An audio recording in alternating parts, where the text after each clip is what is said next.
It's Wednesday, the 28th of June, 2023. Welcome to the Fast Five by Fear and Greed, where we give you the top 5 business stories you need to know in just 5 minutes. I'm Michael Thompson, and good morning, Sean Aylmer. Good morning, Michael. Sean, 5 big stories today in just 5 minutes, so we better jump into it. Story number 1, the insurance regulator has told Medibank to hold an extra $250 million in regulatory capital as punishment for last year's massive cyber breach.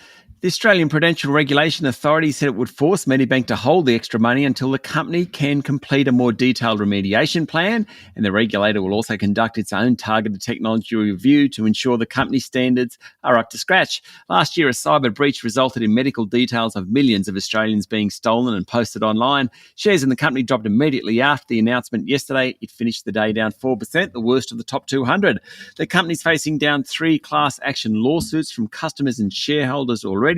Law firm Morris Blackburn has also filed a complaint to the Office of the Australian Information Commissioner, which can force Medibank to compensate affected customers. Why does this matter? Why is this so significant, Sean?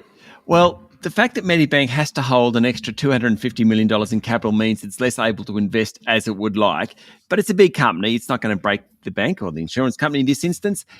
The fact, though, that APRA imposed the requirements is going to scare plenty of other smaller companies in insurance and banking. APRA has now set a precedent of what happens on cyber breaches, and many other companies are just a dodgy email away from suffering the exact same experience as Medibank did. Many of those probably wouldn't survive a $250 million capital charge. Basically, the regulator is saying it won't tolerate weaknesses in IT systems. That's why it's important. Yeah, makes sense. Story number 2, one area of the economy where the cost of living pressures don't really seem to have bitten, at least not hard, is travel, with Qantas saying it doesn't think the consumer slowdown will affect earnings. The national carrier said its domestic capacity is now back at pre-pandemic levels, and it's added 11 international routes to meet demand since mid-May. This school holiday period, Qantas expects to carry 4 million passengers. Pretty incredible.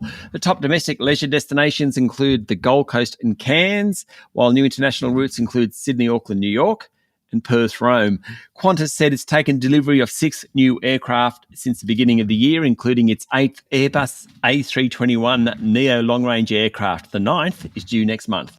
Okay, story number 3, Sean. I know you love a bit of fried chicken. This one's for you. Collins Foods, owner of 272 KFC fast food restaurants, said persistent inflation is putting its profit margins under pressure, but same-store sales growth has surged in recent weeks, and that sent its share price up 18%. Pretty good day for Collins. The cost of running KFC outlets is rising thanks to increased wages, energy prices and the cost of ingredients. As a result, the group said net profit for the 12 months to the end of April was down 77%. Not helping was a $37 million impairment related to its 28 Taco Bell outlets in Australia. They're struggling to gain traction. But Chief Executive Drew O'Malley said households are recognising the value that KFC offers, and that's helped sales jump by about 9% over the past 7 weeks. Pretty good. The group also operates 48 KFC outlets in the Netherlands and 16 in Germany. The local Taco Bell outlets, 15 of them are in Queensland, 9 in Victoria, 4 in Western Australia, made an overall loss of $1.5 million last year.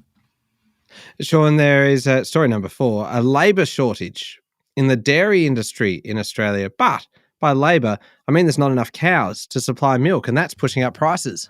Indeed, there's been a 9% drop in the volume of milk being produced by dairy farmers in Australia over the past 2 years, or about 700 million litres. And there's plenty of competition for the milk, including private label companies like Woolworths and Coles. Also, input costs are rising. Bottom line for most of us is that milk prices are under pressure to rise, just as global milk prices have fallen. Barry Irvin, the executive chair of Bega Cheese, which owns the Dairy Farmers Big M and Farmers Union milk brands, as well as Vegemite, of course, said as a result of price pressures, the group is reviewing some of its operations in country Victoria. Michael, it isn't just the cows in short supply. There is also a shortage of people to milk them, according to Irvin. All right, last one, story number 5. Uber, Sean, has promoted 2 Australians, putting them in charge of $2.5 billion in global advertising and marketing spending after their local success. Love a good news story to finish things off. Georgie Jeffries has been given the reins of marketing in the United States and Canada. That's Uber's largest single market. Lucinda Barlow has been put in charge of international market outside those two countries. The rise of Australians in the ranks of Uber reflects the success of the local Uber campaign, a campaign that's helped Uber take a 55% market share in Australia's online food ordering sector. Got to say, Michael, love the Kardashians in those ads. Uber globally spent about $2.5 billion on advertising over the past 2 years and about another $3.3 billion on discounts, promotions and loyalty programs. Just shows what big jobs the two Aussies have. All right, there we go. The top 5 business stories in 5 minutes. Thank you, Sean. Thank you, Michael. It's Wednesday, the 28th of June, 2023. Remember to hit follow on the podcast. And if 5 minutes isn't enough, you can find our longer daily show called Fear and Greed, wherever you listen to podcasts. And that comes with a bunch of interviews. Today's interview is all about how blockchain technology is making it easier to buy tiny shares in racehorses. It is a really good chat. I'm Michael Thompson, and that was the Fast 5 by Fear and Greed. Have a great day.